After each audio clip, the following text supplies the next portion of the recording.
In one sentence, what was your Common App essay about? I wrote about being the only overweight kid on the cross-country team.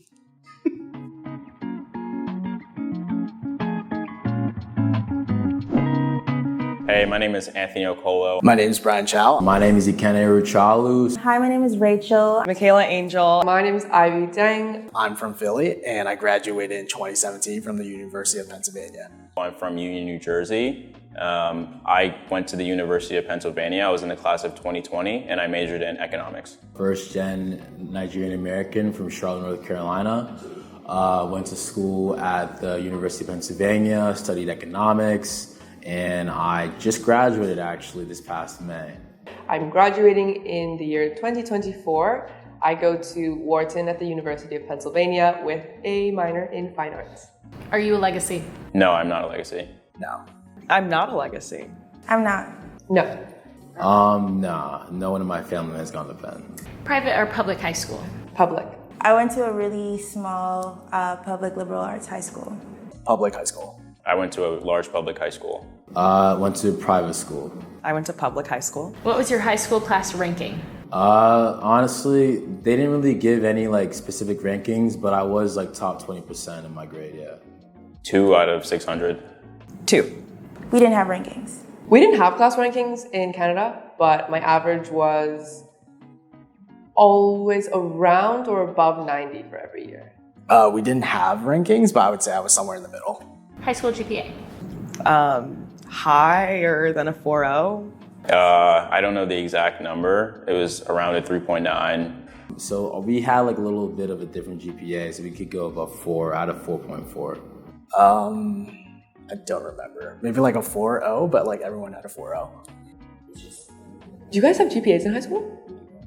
Really? You guys didn't? Oh my god. Wait, you guys have like 4 or 5? Like, what? Oh my god, that's so weird. I think it was like around a 3.7. What was the lowest grade on your report card? Ooh, I actually had a C.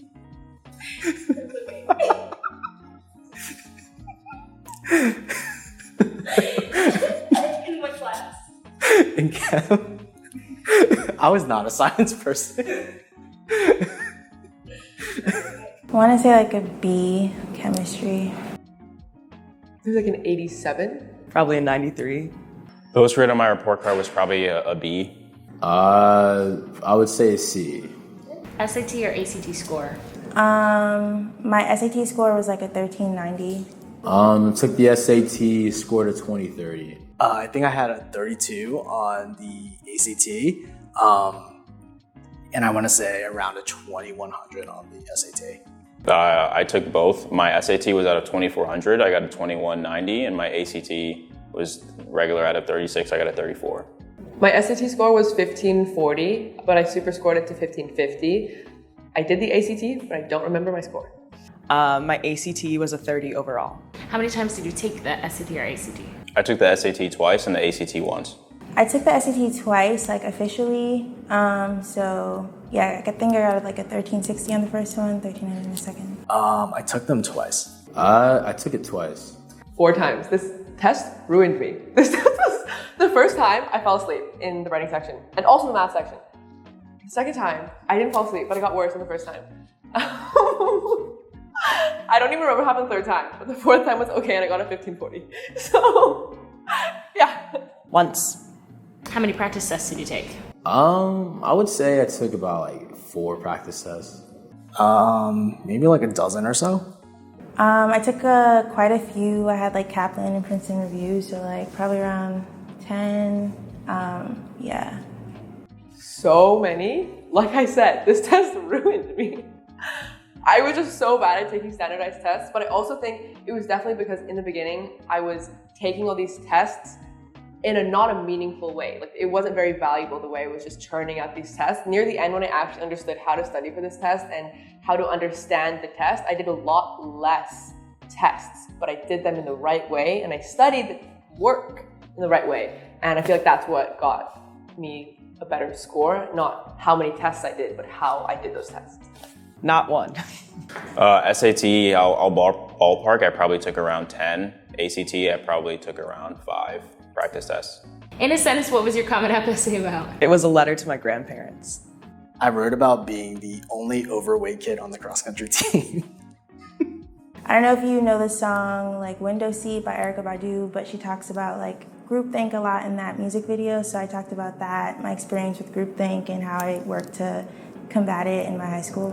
My Common App essay was about my childhood experience growing up. I only applied to Penn, so it's catered around business in general. My dad was a small business owner, so it was around him. Swimming. I was a D1 athlete, so it's easy cop out. The story of my humanity portrayed through the lens of art and extracurriculars. With the essay, do you remember how many drafts you wrote?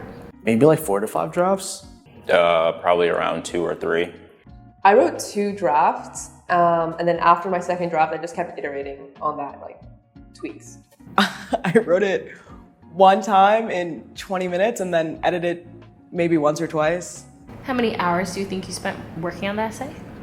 A lot. I wrote my essay over the course of a month, but I think looking at how many hours you spend on the essay is not as important of a metric as how much you have to tell them as a human. So technically, if you want to be cheesy, I spent 18 years working on this essay because I spent 18 years building on who I am and understanding the things I love and communicating that through that essay.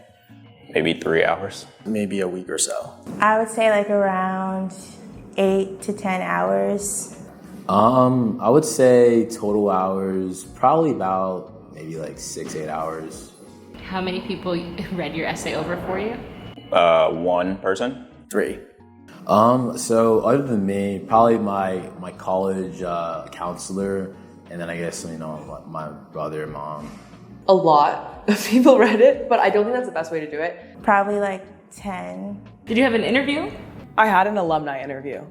Yeah, so for Penn, I had an interview with an alumni that was actually in Charlotte, so that was my interview. I did. It didn't go well. So if your interview doesn't go well, don't think you won't get in. But yeah. Yes. I did not have an interview. How many AP classes did you take? I would say probably about like 5, 6. My school didn't offer that many APs. I think 5 or 6. I took 2, but I didn't include any of them in my application. I took around 5 AP classes. We didn't have AP classes. Did you play sport? I played cross country for the first 3 years of high school. Yeah, I played rugby in the beginning of high school. And then I switched to Frisbee. I ran track and field and I also did cross country, but they're 2 sides of the same coin. Yes, I played field hockey and I ran track. Yes, I ran cross country and did track and field. Yeah, I swam. Okay, any other extracurriculars? I was a student trustee for the Toronto District School Board. As a result, I was also on the Ontario Student Trustee Association, which is like a council of all the student trustees around Canada to represent Canadian students by giving recommendations to the Ministry of Education. Played piano and I wrote for our high school's newspaper. Yeah, so I was involved in environmental club on campus, National Honor Society. I also helped start a nonprofit called Autism Roots, very similar to Autism Speaks, essentially just generating awareness in and around our hometown. We did a couple of things like walks, fundraisers, that kind of stuff. I was also the president of my high school. So, I guess also learn how to play piano, saxophone, learn how to make music, learn how to DJ, have a podcast too. I was the marching band president. I was a Girl Scout. I helped run a club called One Mind Club, which focuses on togetherness and bridging gaps across people. I did art therapy at retirement homes, so for dementia and arthritis symptoms.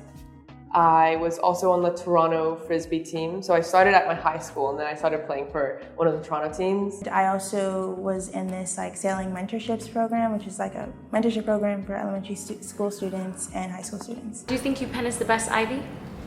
I really enjoyed my time at Penn. I think the best Ivy comes down to the person that you're speaking to at the time. I think for me at the time, Penn was the best Ivy. End to end, I really had a great time there. And and I thoroughly enjoy it, but I would not, you know, if Penn isn't the best for you, I definitely wouldn't say you should go there versus any other school. Definitely. I think if you want like a good social and academic balance, Penn is definitely your Ivy. I don't think there's a best Ivy. I will say, if you're trying to get the best experience for both social and school, you can no better place. Yes, Obviously. How many schools did you apply to? just one. Applied to probably like 6 to 10 schools. 14. I applied to a lot. I applied to like 15. Any last tips for getting in? Sure. I mean, tips for getting into an Ivy, I would say in high school, definitely do your best to put yourself out there. Obviously perform the best you can academically, but I think that should also ring true on the extracurricular side, right? So even if you're not necessarily interested in specific sports or specific clubs, I think I would try my best to explore, understand what I'm interested in and where my strengths sort of lie. I think beyond that, I would also highly recommend leadership positions. I think from my understanding, you know, colleges really look for people who can, you know, exude leadership and be leaders in their community and in their incoming college classes as well. So I'd absolutely emphasize both of those.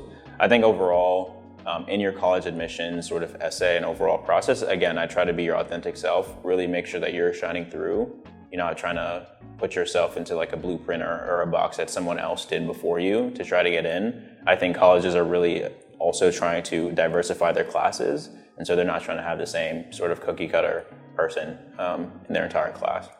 I would just say like don't overthink it or just like be too stressed out about it. Like you don't have to have the perfect grades and extracurriculars.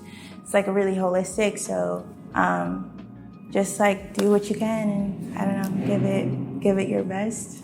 I don't know if that's helpful.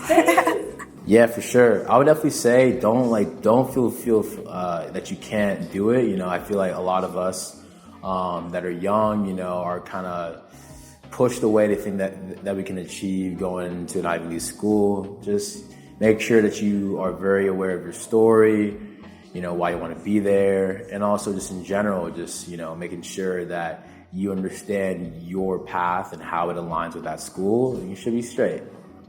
Don't think about what looks the best. Think about what's the best fit for you and make sure you know what's important to you before going to school. I don't know. I mean, I don't even know how I got in, so.